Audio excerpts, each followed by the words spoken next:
Assalamualaikum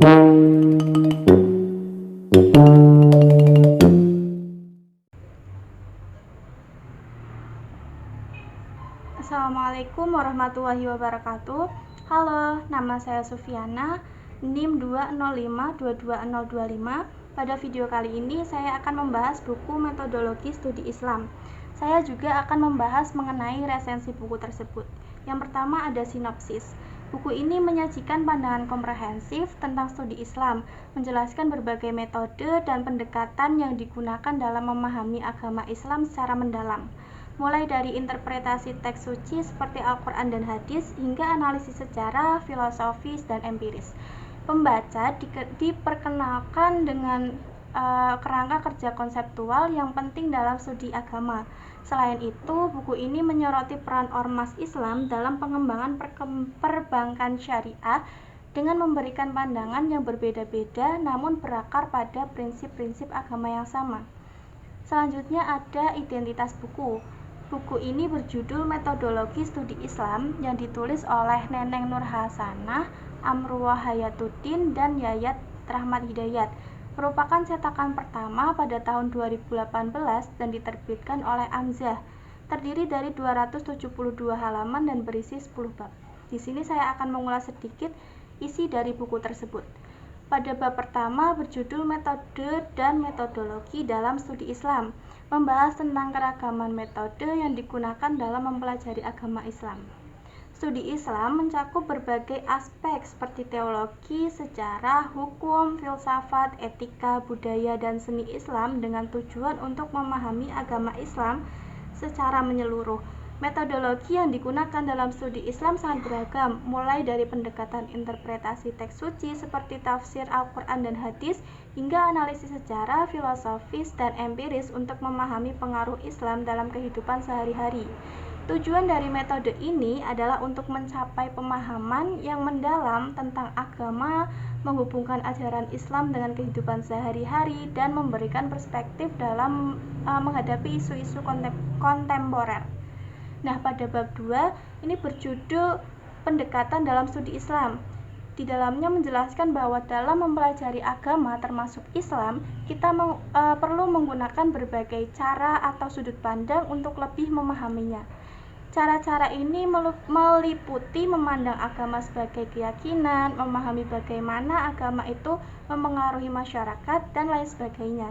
Dengan menggunakan berbagai sudut pandang, kita dapat memperoleh pemahaman yang lebih lengkap tentang agama Islam. Memungkinkan kita juga untuk melihat bagaimana agama ini memiliki makna dan fungsi yang penting dalam kehidupan sehari-hari.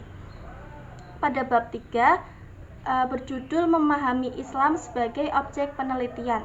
Di sini menggarisbawahi bahwa penelitian yang dianggap ilmiah harus dapat diamati, diukur, dan dibuktikan oleh orang lain. Penelitian dalam ilmu agama tidak hanya terbatas pada pemahaman terhadap ajaran agama itu sendiri, tetapi meliputi pengikut dan praktik keagamaannya. Akidah dan agama memainkan peran penting dalam kehidupan manusia dengan mempengaruhi keyakinan, moralitas, dan tujuan hidup individu. Agama memberikan kerangka, moral, etika, dan nilai-nilai yang membimbing perilaku sehari-hari manusia.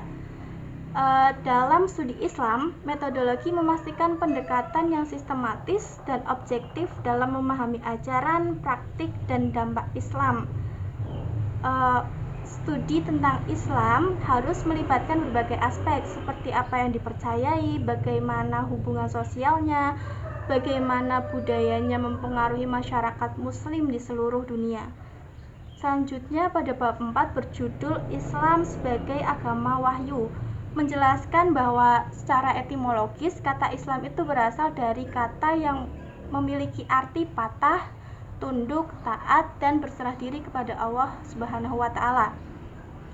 Islam bukan hanya sekedar ajaran agama, tetapi juga panduan hidup yang menyeluruh, mengatur aspek spiritual, moral, sosial, dan hukum dalam kehidupan manusia. Untuk memahami Islam lebih dalam, kita perlu melihat sumber-sumber pengetahuannya seperti wahyu Allah, yaitu Al-Quran, terus indera, akal, hati, dan sebagainya. Wahyu ini adalah cara utama di mana Allah menyampaikan ajarannya kepada manusia melalui para nabi dan rasul. Ajaran Islam juga memiliki dua dimensi penting, yaitu hubungan manusia dengan Allah atau hablum minallah, dan hubungan manusia dengan sesamanya, yaitu hablum minannas. Pada bab 5 yang berjudul Metode Memahami Al-Quran sebagai Sumber Utama Ajaran Islam, menjelaskan bahwa Al-Quran adalah kalam Allah yang disampaikan kepada Nabi Muhammad SAW dalam periode kenabian beliau. Al-Quran memiliki fungsi sebagai panduan hidup dan sumber pengetahuan dan agama, ilmu, dan etika. Metode untuk memahami Al-Quran melibatkan penggunaan ayat-ayat lainnya seperti hadis dan lain sebagainya. Pada bab 6 yang berjudul Metode Memahami Hadis sebagai Sumber Ajaran Islam kedua setelah Al-Quran, menjelaskan bahwa hadis adalah warisan penting dalam Islam setelah Al-Quran. Berbagai jenis hadis mencakup segala sesuatu yang berkaitan dengan Nabi, yakni hadis qauliyah berkaitan dengan perkataan Nabi, fi'liyah dengan perbuatan Nabi, dan takririyah berkaitan dengan ketetapan Nabi. Hadis berfungsi sebagai sumber hukum Islam, panduan hidup, penjelasan, dan pencegahan. Metode memahami hadis melibatkan pendekatan dengan Al-Quran, pemahaman latar belakang, dan memahami makna istilah-istilah di dalamnya. Pada bab 7 yang berjudul Studi Pemikiran Islam, menjelaskan bahwa filsafat dalam konteks studi Islam menjadi subjek perdebatan yang memunculkan pandangan pro dan kontra. Sebagian menerima filsafat sebagai alat untuk berpikir rasional dan terbuka, sebagian lainnya menolak karena berpotensi melemahkan keimanan. Filsafat Islam membahas berbagai persoalan alam semesta dan manusia berdasarkan ajaran Islam. Di bab ini juga menjelaskan perbedaan antara filsafat dan ilmu kalam yang terletak pada pendekatan pembuktian kebenaran, di mana ilmu kalam lebih percaya pada pokok persoalan sebelum membuktikannya, sementara filsafat itu lebih lepas dan menyusun argumen tanpa pengaruh atau kepercayaan awal. Terus di bab ini juga ada tasawuf. Dalam penelitian tasawuf terdapat berbagai model yang dikembangkan oleh para ahli seperti Sayyid Hossein Nasr, Kautsar Azhari Nur, Harun Nasution, dan lain sebagainya.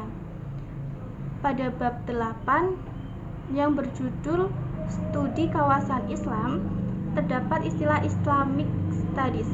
Itu merujuk pada kajian tentang Islam secara sistematis dan terpadu untuk memahami agama Islam. Pada bab 9 itu berjudul Orientalisme dan Oksidentalisme.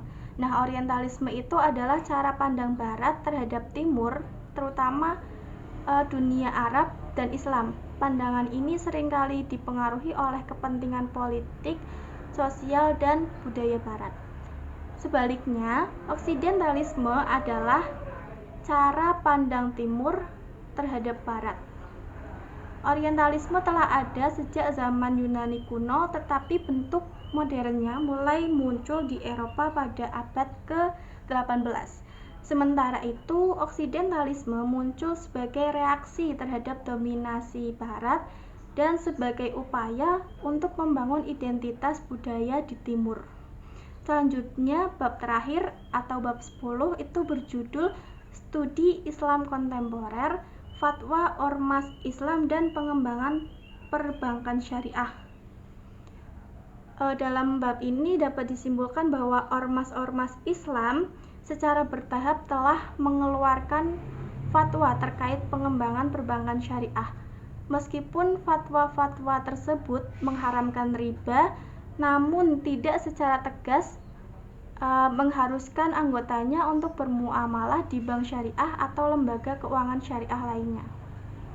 Oke, itu sedikit ulasan dari saya. Selanjutnya, buku ini tuh ditulis dengan gaya yang jelas dan informatif. Gaya penulisannya terbilang akademis, namun tetap dapat dipahami oleh pembaca dari berbagai latar belakang. Penulis menggunakan bahasa yang jelas dan menghindari istilah-istilah yang sulit dipahami. Buku ini ditujukan untuk pembaca yang tertarik dalam memahami Islam secara mendalam, dan secara keseluruhan buku ini dapat menjadi sumber bagi para peneliti, akademisi yang tertarik dalam studi Islam. Oke, sekian dari saya. Semoga video ini bermanfaat bagi kita semua. Terima kasih sudah menonton. Wassalamualaikum warahmatullahi wabarakatuh.